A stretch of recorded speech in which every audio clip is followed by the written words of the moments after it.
sorry banget ya tiba-tiba video call, soalnya aku pengen banget daftar MBKM tapi aku belum ngerti sama program itu.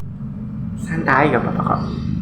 Oke, kalau gitu bisa gak sih kamu langsung jelasin MBKM itu sebenarnya program kayak apa? MBKM ya, ini menurut aku pribadi ya, kan MBKM itu singkatan dari Merdeka Belajar Kampus Merdeka ya. Nah, MBKM ini kan salah satu program dari Kemendikbud yang di dalamnya itu banyak banget kegiatan-kegiatan yang bisa kita ikuti.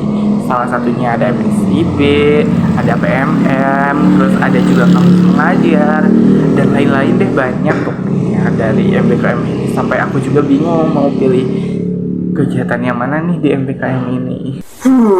Menarik juga ya. Tapi MSIB itu apa sih? Emang seru ya? Oke, kalau bicara soal MSIB, ini aku jawab sesuai apa yang aku ketahui aja ya. Jadi MSIB itu kan magang dan studi independen bersertifikat ya. Nah, jadi program ini itu salah satu program yang membuka peluang atau pengalaman kita untuk mencari atau mempersiapkan karir kita ke depannya. Ya, di MSIB ini kita bisa belajar di luar kampus untuk melihat bagaimana dunia kerja yang sebenarnya gitu di luaran sana gitu, seperti itu. Nah, kalau ditanya soal seru atau enggaknya, aku juga masih bingung ya, soalnya kan aku juga masih belum daftar, jadi belum tahu juga sih kalau serunya gimana atau gak serunya itu kenapa gitu. Iya sih, berarti MSIB itu ngasih kita peluang supaya kita bisa mengenal dunia kerja lebih baik ya. Tapi kalau kampus merdeka itu apa sih? Soalnya aku dengar dari teman aku, itu tuh berarti kita bisa ngajar ke anak SD, SMP, kayak gitu nggak sih? Ya, betul banget. Jadi kampus mengajar ini emang sangat beda ya dengan MSIB tadi. Kalau MSIB tadi kita lebih mencari pengalaman seperti apa dunia pekerjaan. Nah, kalau di kampus mengajar ini kita lebih menjadi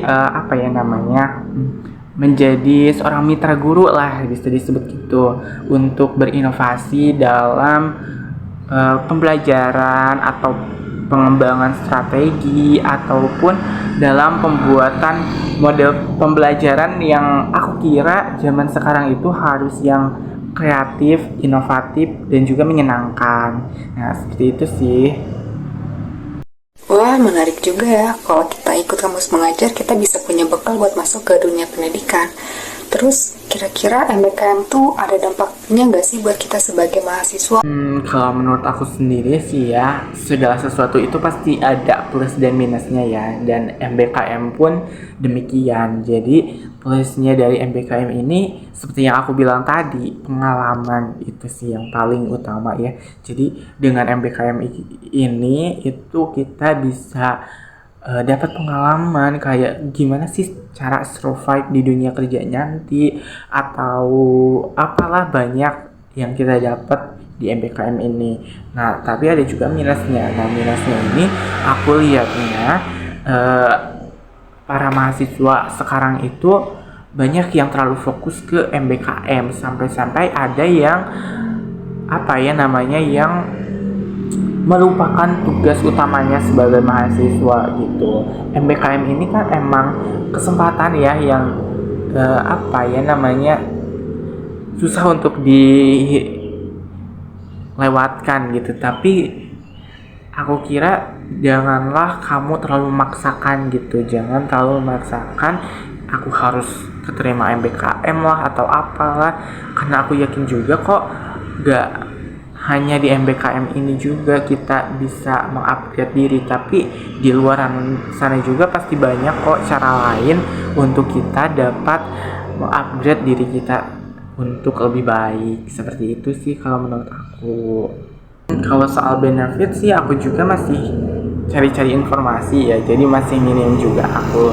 Tapi ini yang aku tahu, kalau benefit yang kita dapat pas kita ikutin MBKM, yang pertama itu pastinya kita dapat konvensi SKS ya. Tapi konvensi SKS ini disesuaikan dengan prodinya masing-masing. Terus yang kedua, kita juga bisa dapat uang saku, bahkan juga bantuan UKT 1 semester gitu. Jadi membantu lah gitu loh.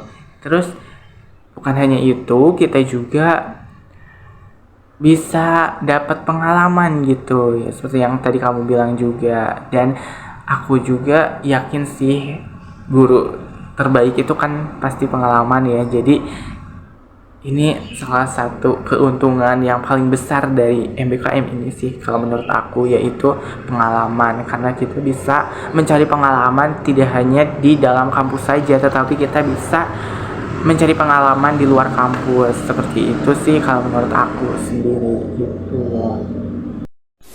Iya juga ya, masuk akal pendapat kamu. Tapi aku jadi kepikiran sesuatu deh. Aku pikir MBKM tuh jadi bentuk implementasi dari pernyataan kalau kita mau membangun negara yang lebih maju, SDA aja tuh nggak cukup. Kita harus punya SDM yang unggul dan punya kemampuan dan kompetensi yang relevan dengan zaman. Jadi, dengan kita ikut program MBKM ini, setelah lulus kita punya kemampuan-kemampuan yang relevan dengan kebutuhan saat ini. Wah, bener juga, Ra. Dan Indonesia juga kan punya itu ya, punya misi Indonesia Emas tahun 2045 ya kalau nggak salah. Nah, itu bisa jadi program yang pas untuk mewujudkan misi ini ya sih. Iya Dam, bener banget. Ngomong-ngomong, kayaknya pembahasan kita soal MBKM udah cukup deh. Aku udah cukup punya banyak pemahaman tentang program ini dan aku udah tahu mau daftar apa. Oke, Ra, good luck ya. Semoga kita bisa sama-sama keterima di MBKM ini. Amin.